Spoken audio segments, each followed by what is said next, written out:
12:38, volvemos después del verano a la rutina, volvemos a nuestras casas, pero en verano no paran las urgencias extrahospitalarias. Desde la plataforma SAR Madrid han evaluado la presencia o no de médicos en los puntos de atención continuada, en los PAC. Vamos a conocer cómo ha sido esa incidencia en los de referencia de la zona norte, y para ello vamos a hablar con María Isabel del Barrio, que es médico de la plataforma SAR Madrid. María Isabel del Barrio, ¿qué tal? Muy buenas tardes.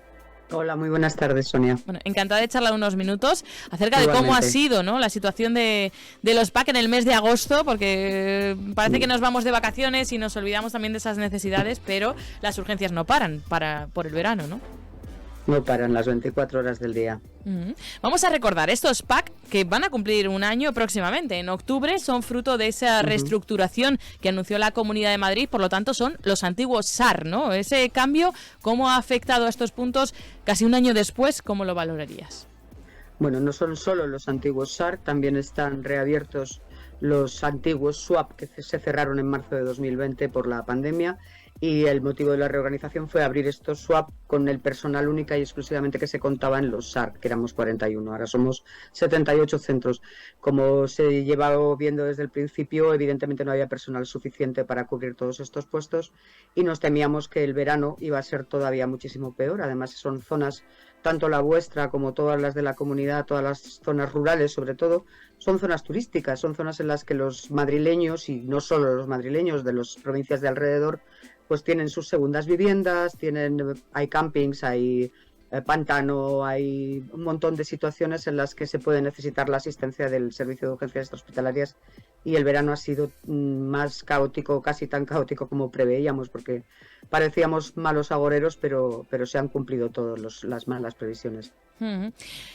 Vosotros lo que lo habéis medido es en si se cubría o no el equipo completo que se supone tendría que estar conformado en los PAC, en cada servicio, en cada turno, en con un profesional de medicina, enfermería y celador o celadora, ¿no? ¿Qué habéis hecho en cuanto, bueno, pues cómo lo habéis realizado este seguimiento?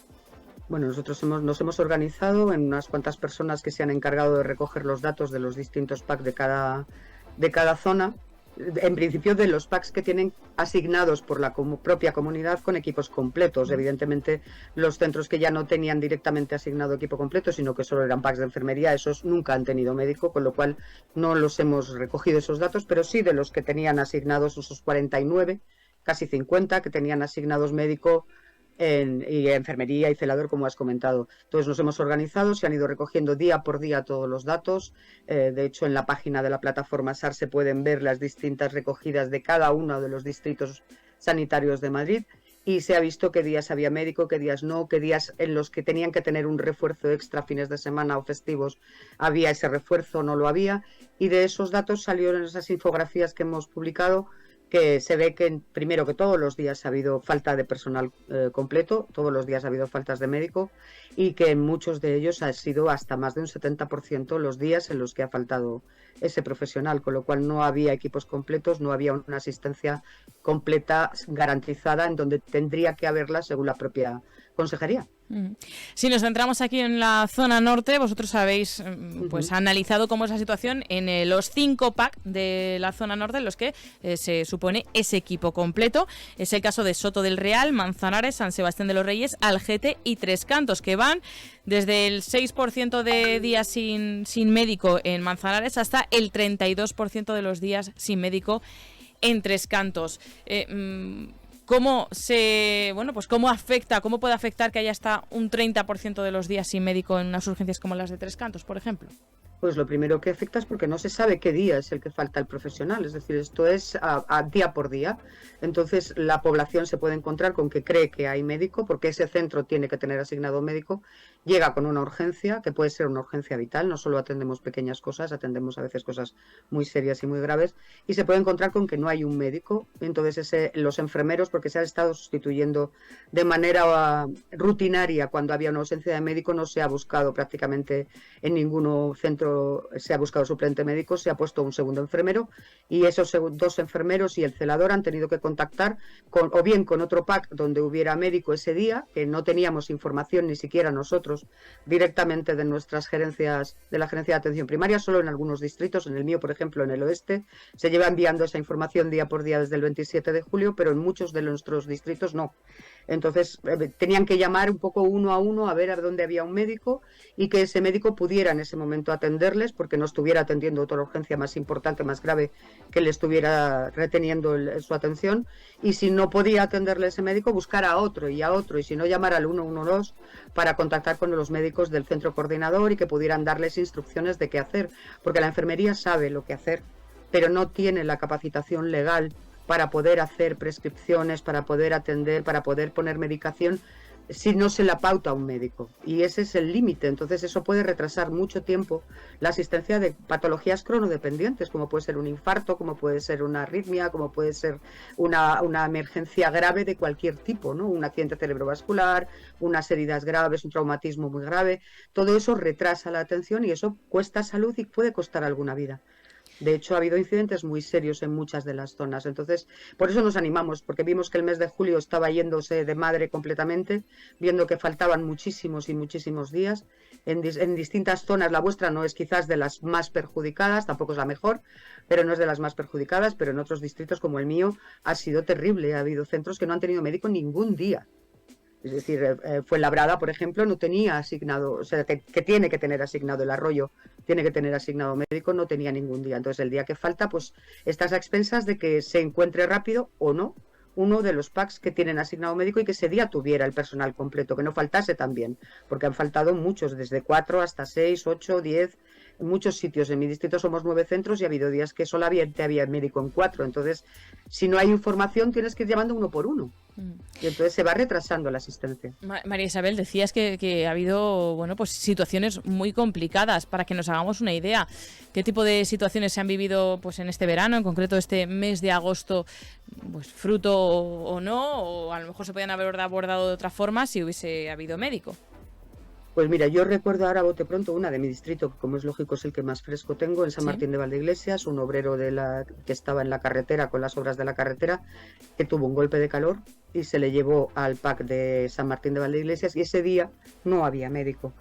A ver, tuvieron que llamar lógicamente al 112 y activar UBIs, que fueron los que al final atendieron al paciente. Pues por suerte se llegó a tiempo, no sabemos el tiempo de demora que pudo haber, pero si allí hubiera habido un médico desde el primer momento, probablemente esa asistencia hubiera sido mucho más rápida. Entonces, ese es el grado de indefensión que los pacientes y que los profesionales tenemos, porque a nosotros no nos gusta trabajar en estas condiciones. Los SAR funcionaban perfectamente, siempre con equipos completos hasta el día 27 de octubre, y por reabrir por una cuestión, entendemos nosotros que política, de promesa de volver a abrirlos a coste cero, que fundamentalmente fue esa la causa, el abrirlos a coste cero, solo se contaba con el personal de los SAR. Al empeorar las condiciones, puesto que repartirte personal de 41 entre 78, evidentemente disminuyó los equipos que había para cada uno de los centros, sin tener en cuenta en ningún momento la frecuentación de ese centro, cuántos equipos se necesitaban, se hizo tabla rasa, poner 3 equipos para cubrir todo un año entero, vulnerando las condiciones laborales, dejando centros que atendían a lo mejor 100 y pico, 200 personas con un único profesional médico, más su enfermero, más su celador. Ese único profesional médico decidió, cuando eran interinos, marcharse porque no estaban dispuestos a llevar una guardia así, con la situación de estrés que supone el no poder ni siquiera comer, o sea, ni ir al baño. Entonces, lógicamente hubo huida de más de 30 profesionales, con lo cual todavía se vieron más mermadas la dotación de profesionales médicos en este caso, que es de lo que principalmente carecíamos, ¿no? Entonces eso, en el verano, con vacaciones, con oferta de trabajo en otros centros, con la huida de los residentes MIR hacia otros sitios, a otros países, etcétera, se ha agravado todavía muchísimo más. Y con el agravante, te digo, de que nuestras zonas son turísticas y la población y la frecuentación a los servicios de urgencias extrahospitalarias aumenta en verano, siempre aumenta. Entonces ha sido terrible y para nosotros no es agradable trabajar así, con lo cual cada vez más profesionales se plantean marcharse de la urgencia extrahospitalaria. Cada vez va a ir a peor. Por terminar con esos datos de los 5 PAC que tenemos aquí en la zona norte, hablaba de ese 6% de días con ausencia de médico en Manzanares el Real, se le seguía Soto del Real con un 10% de los días, Algete con el 26%, San Sebastián de los Reyes el 29% y Tres Cantos con el 32% de los días. Como decimos, es el balance que ha presentado la plataforma SAR Madrid, organizada por los médicos de estos SAR, de los SWAP. Perdóname, no solo los médicos, enfermeros y celadores, que somos las 3 categorías como éramos siempre. De los profesionales de estas urgencias extrahospitalarias, y como decimos, han hecho balance de este mes de agosto, pero no es la primera vez que hablamos con ellos, y en concreto con María Isabel del Barrio, con quien siempre, bueno, pues es un placer charlar y conocer también cómo lo están viviendo desde dentro de esos puntos de atención. Así que, María Isabel, muchísimas gracias y seguiremos hablando próximamente, seguro. Gracias a ti. Esperemos que para las próximas charlas que tengamos, la consejería y la nueva consejera de Sanidad hayan recapacitado, hayan vuelto a la cordura y tengamos que hablar de mejores noticias y no de estas. Pues muchísimas gracias, María Isabel. Hasta pronto. Igualmente, Sonia. Gracias. Adiós. A ti.